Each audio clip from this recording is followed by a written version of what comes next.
जय श्री कृष्ण दोस्तों। छोटी ननद का हिस्सा। रचना आज बहुत खुश थी क्योंकि उसके पति रविंदर से आज उसने बड़े दिनों के बाद एक बात मनवा ही ली थी। वह अपने भाई किशन के घर कुछ दिन के लिए जाना चाहती थी, लेकिन रविंदर हर बार मना कर देते थे। आज रचना सुबह जल्दी उठकर रविंदर के लिए नाश्ता बनाया, उसके बाद उनका लंच पैक कर दिया। ऑफिस जाने से पहले रविंदर ने रचना से बात की। वो कहता है, रचना एक बार फिर से सोच लो, क्या वहाँ जाकर रहना सही रहेगा? इस पर रचना कहती है, आप भी पुरानी बात लेकर बैठ गए। उसके लिए भैया ने माफ़ी मांग तो ली थी, अब वो इतने प्यार से बुला रहे हैं तो हमें भी सब कुछ भूलकर आगे बढ़ जाना चाहिए। तब रविंदर कहता है, ठीक है, जैसी तुम्हारी मर्जी, लेकिन मैं वो सब नहीं भूल सकता। तब रचना कहती है, ठीक है, इस बार जाने दीजिए। यदि मुझे अच्छा नहीं लगा तो आगे वे अपने रास्ते और हम अपने रास्ते। रविंदर ऑफिस के लिए निकल जाते हैं। रचना अपने कपड़े पैक करके टैक्सी का इंतज़ार करने लगती है। रचना अपने भाई किशन के घर पहुंच जाती है। वहां पहुंचते ही उसने रविंदर को फ़ोन पर सकुशल पहुंचने की सूचना दी।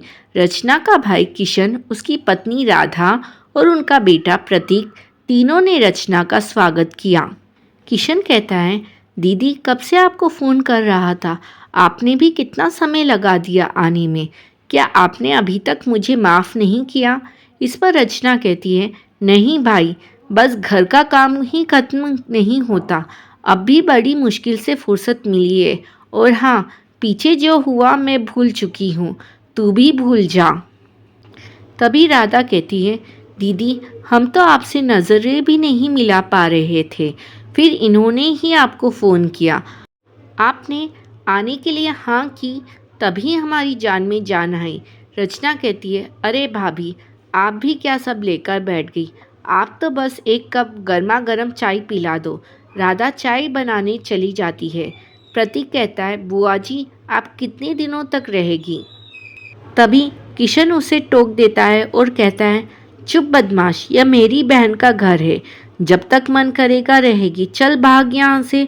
रचना कहती है, अरे बच्चे को क्यों डांट रहा है? बेटा मैं एक सप्ताह तेरे साथ ही हूँ, तू मुझे अपना कमरा नहीं दिखाएगा?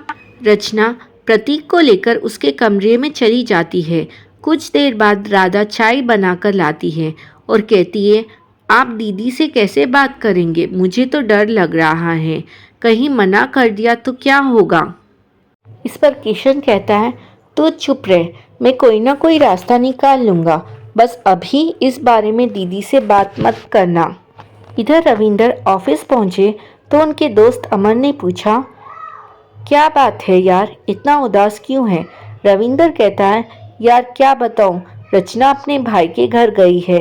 तुझे तो पता है यह वही भाई है जो अपनी शादी में दहेज में कार मांग रहा था।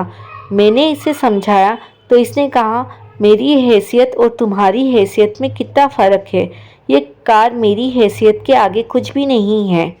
तुम मुझे मत समझाओ, वो तो पिताजी ने तुम्हें पसंद कर लिया, वरना तुमसे कहीं ज़्यादा पैसे वाला लड़का मैं अपनी बहन के लिए देखता। सभी मेहमानों के सामने उसने मेरी बेइज्जती की। मैं और रचना उसी समय शादी में से वापस आ गए। आज 3 साल बाद वह कई दिन रचना को फ़ोन कर माफ़ी मांग रहा था। रचना ने उसे माफ़ भी कर दिया।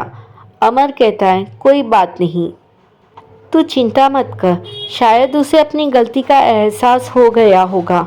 इस पर रविंदर कहता है, नहीं, ये ज़रूर उसकी कोई चाल होगी, बिना मतलब वो किसी से भी बात नहीं करता। इधर अगले दिन किशन ने रचना से बात की। किशन कहता है, दीदी मेरे व्यापार में बहुत घाटा चल रहा है, इसलिए हम वो पुराना पुश्तैनी मकान बेचना चाह रहे हैं। आप बस इन पेपरों पर साइन कर दीजिए। रचना कहती है, लेकिन वहाँ तो माँ रहती है। तब कृष्ण कहता है, वो माँ तो वृद्धाश्रम चली गई।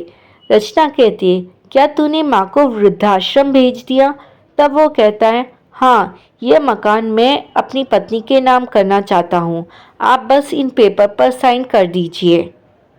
रचना कहती है, नहीं, यह नहीं हो सकता। तुझे वृद्धाश्रम से माँ को घर लाना होगा। उनके मरने के बाद ही यह मकान बिक सकेगा। तब किशन कहता है, मैं इतने दिनों से तेरी खुशामद कर रहा था ताकि तू अपना हिस्सा छोड़ दे और तू नखरे दिखा रही है। तब रचना कहती है, मेरे पति ठीक ही कहते थे, मुझे उनकी बात मानकर यहाँ आना ही नहीं चाहिए था।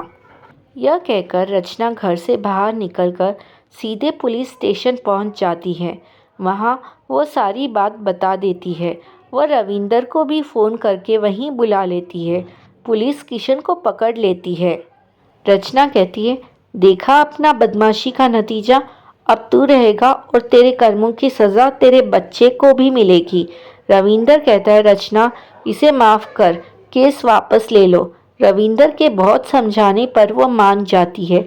किशन कहता है, जीजाजी मुझे माफ़ कर दीजिए, मैंने आपका बहुत अपमान किया है। किशन को अपनी गलती का एहसास हो जाता है और वो बहुत पछताता है अपनी इस गलती पर। तब रविंदर कहता है, ठीक है, लेकिन पहले अपनी माँ को वृद्धाश्रम से लेकर अपने साथ रखो। इसके बाद सभी जाकर माँ को ले आते हैं और खुशी खुशी रहने लगते हैं।